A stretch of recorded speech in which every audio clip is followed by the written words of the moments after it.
প্রতিটা হসপিটালে critical care unit এবং এমার্জেন্সি ডিপার্টমেন্ট রয়েছে, কিন্তু বেঙ্গল ফেথ হসপিটাল এক্ষেত্রে কি আধুনিক প্রযুক্তি ব্যবহার করে? আধুনিক প্রযুক্তি বলতে ধরুন ক্রিটিক্যাল কেয়ার ডিপার্টমেন্ট বা এমার্জেন্সি মানেই ওখানে আপনার মনিটরিং, আচ্ছা। মানে কন্টিনিউয়াস মনিটরিং সিস্টেম থাকতে হবে। হ্যাঁ, মনিটর আপনার সব জায়গাতেই আছে, কি ধরনের মনিটর ইউজ করছে সেটাও দেখা দরকার। একটা আপনার বেডের মাথায় একটা মনিটর এখানেও চলছে, অন্য একটা হসপিটালেও চলছে, ডিফারেন্স কি? ইনভেসিভ মনিটর থাকা দরকার ক্রিটিক্যাল কেয়ার ইউনিটে। ধরুন একটা পেশেন্টের ব্লাড প্রেশার দেখা যাচ্ছে যে আমরা ম্যানুয়ালি চেক করলাম 80-40, বা অনেক সময় মেজার করতে পারছি না, বুঝতে পারছি না, তো এই ক্ষেত্রে একটা ইনভেসিভ করতে হবে। ইনভেসিভ মানে কি, ডিরেক্ট আঠাশিতে আমরা একটা ক্যানুলা রেখে সেটা একটা কেবেলের থ্রুতে আমরা মনিটরে দেখবো কন্টিনিউয়াস। হ্যাঁ, ওটা আমাকে আলাদাভাবে ম্যানুয়ালি করতে হবে না, মনিটরে শো করবে। তো এই ব্যাপারগুলো মানে থাকা দরকার একটা ক্রিটিক্যাল কেয়ার ইউনিটে। ঠিক আছে, একটা পেশেন্টের ভেন্টিলেটর চলছে, তো ভেন্টিলেটরের সাথে সাথে আপনার CO2 মনিটরিংটা সেটা থাকা দরকার একটা মনিটরে। তো সেই ফেসিলিটিগুলো আমাদের বেঙ্গল ফেথ হসপিটালে আছে। আচ্ছা। বিশেষ মনিটর আছে, হ্যাঁ, মাল্টিপ্যারা মনিটর, তাতে ইনভেসিভ এই ধরনের রেকর্ড করা যায়। তার সাথে সাথে পেশেন্ট এখানে খুব উন্নত ধরনের ভেন্টিলেটর আছে বিশেষ বিশেষ কোম্পানির। হ্যাঁ, বেশ কয়েকটা আছে, মানে প্রত্যেকটা ইউনিটে 3-4টে করে ভেন্টিলেটর আছে। তো এখানে আছে পেসমেকার আছে আমাদের, যেহেতু এখানে ক্যাথল্যাব আছে আমাদের এখানে, তো আমাদের পেসমেকার সাপোর্টও আপনি পেয়ে যাবেন 24 আওয়ার্স, মানে পেশেন্টের লাগলে পাওয়া যাবে। পেসমেকারও আছে এখানে। আমাদের আছে ডিফিউলেটর।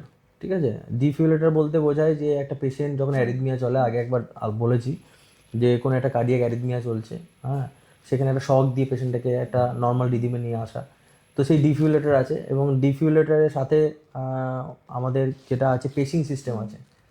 অনেক সময় এমার্জেন্সি আমরা পেসিং সাপোর্টও দিতে পারি ইনভেসিভ না করে। ঠিক আছে, তো এই ইকুইপমেন্টগুলো আছে। HFNC আছে। HFNC আমরা খুব ইউজ করেছি কোভিডের টাইমে। বর্ধমানে প্রথম এই হসপিটাল যেটা হচ্ছে গিয়ে HFNC সাপোর্ট দিয়েছিল।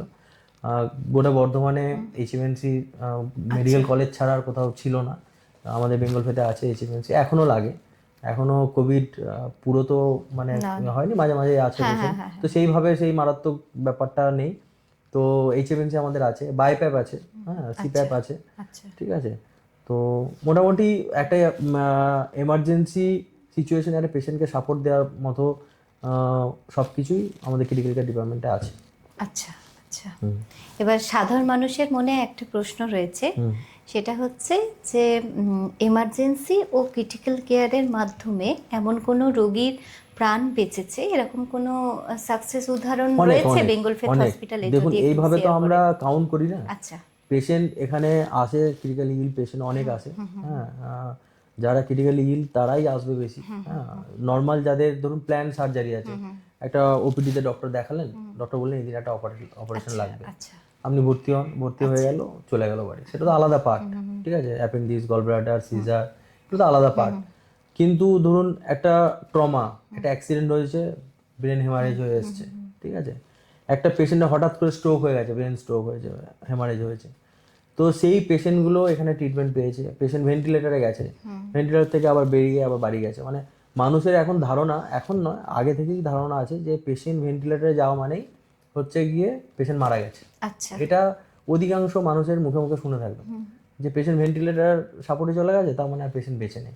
তো এটা একদমই ভুল ধারণা। কোনো মরা মানুষকে, যে মারা গেছেন, তাকে কিন্তু কোনো এমন কোনো মেশিন এখন নেই যে তাকে বাঁচিয়ে অনেকদিন রাখা যাবে, সেরকম কিছু ইকুইপমেন্ট বা মেশিন আমাদের নেই, আমার জানা নেই।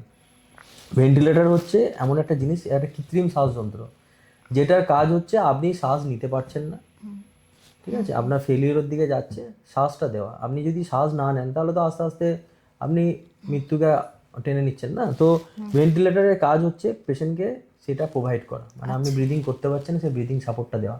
যখন আপনি আবার নিজে নিজে ব্রিদিং করতে পারবেন, আবার ভেন্টিলেটরের আলাদা আলাদা মোড আছে, সেইভাবে আস্তে আস্তে আস্তে আস্তে তাকে কমিয়ে দিয়ে বন্ধ করে দেওয়া হয়। আচ্ছা। ভেন্টিলেটর থেকে বেরিয়ে যায় পেশেন্ট, প্রচুর পেশেন্ট ভেন্টিলেটর থেকে বেরিয়ে যায়। দেখুন, কিছু কিছু মানে অপারেশন হয় যেগুলো অজ্ঞান করে হয়, সেটাও একটা ভেন্টিলেটর, যেটা আপনার ওটিতে থাকে, অ্যানেস্থেসিয়া মেশিন থাকে, তো সেখানেও তো অজ্ঞান করে পেশেন্টকে রাখা হয়। তারপর যখন ওটিটা কমপ্লিট হয়ে যায়, পেশেন্টকে আবার জ্ঞান ফিরিয়ে বেডে দেওয়া হয়।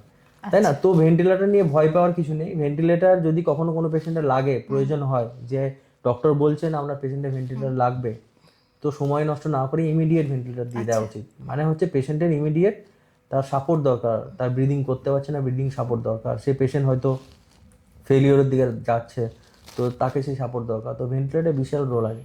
তো এই নিয়ে একদম ঘাবড়াবেন না, পেশেন্টের যেটা নিড, যেটা ডক্টর বলছেন সেগুলো ফলো করুন।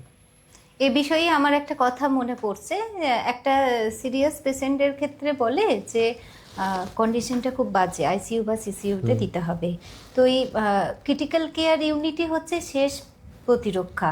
একটা পেশেন্ট যখন এমার্জেন্সিতে আসে, হ্যাঁ, পেশেন্টের ক্রিটিক্যালি ইল, সেটা ট্রমা হতে পারে, সেটা হার্ট ফেলিওর হতে পারে, হার্ট অ্যাটাক হতে পারে, পেশেন্টের রেসপিরেটরি ফেলিওর হতে পারে, হ্যাঁ, পয়জনিং হতে পারে, স্নেক বাইট, নানা রকম সমস্যা নিয়ে আসে। তো যে সমস্যাগুলো নিয়ে আসে, কিছু কিছু সমস্যা যেটা ইমিডিয়েট কেয়ার করে ঠিক হয়ে যায়। ধরুন একটা পেশেন্টের দেখা যাচ্ছে যে কোনো একটা কার্ডিয়াক অ্যারিথমিয়া নিয়ে প্রেজেন্ট করেছে, ঠিক আছে, এমার্জেন্সি দেখলো, ডক্টর ইমিডিয়েট কোনো একটা এমন কিছু মেডিসিন আছে যেটা দিলেই সঙ্গে সঙ্গে রিকভারি করা যায়, তো রিকভারিও হয়ে গেল। কিন্তু এটা এই নয় যে রিকভারি হয়ে গেল মানে কিছুক্ষণের মধ্যে হবে না, তো সেটা একটা মনিটরিং দরকার। তো সেই মনিটরিংটার জন্য আইসিইউ।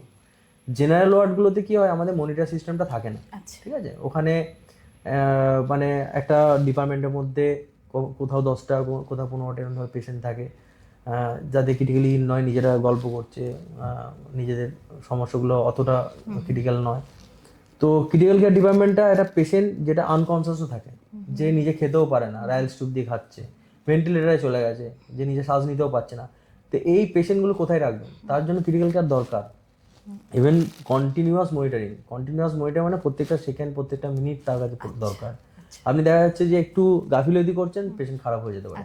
একটা ব্লাড প্রেশার হঠাৎ করে ফল করে গেছে, সেটা আপনি বুঝবেন কি করে? মনিটরিং থ্রুতেই বুঝবেন। যে যখন সেখানে কন্টিনিউয়াস মনিটরিং হবে তখনই বুঝতে পারবেন তাকে একটা সাপোর্ট দরকার, মেডিসিন ইমিডিয়েট দেওয়া যাবে। এবং সেখানে মেডিসিন এই নয় যে আপনার পেশেন্ট খারাপ হচ্ছে তার জন্য মেডিসিন ওষুধের দোকান থেকে নিয়ে আসবো তারপর দেবো, এরকম নয়। ডিপার্টমেন্টে মেডিসিন স্টক থাকে, ডিপার্টমেন্টে সব ডক্টর প্রেজেন্ট থাকে, ডিপার্টমেন্টে এডুকেট মানে স্টাফ থাকে, ঠিক আছে, সব রকম সাপোর্ট আপনি ক্রিটিক্যাল কেয়ার ডিপার্টমেন্টে পাবেন। সময় তো স্রোতের মতোই বয়ে চলে যায়, আমরা এই সিরিজের অন্তিম পর্বে পৌঁছে গেছি।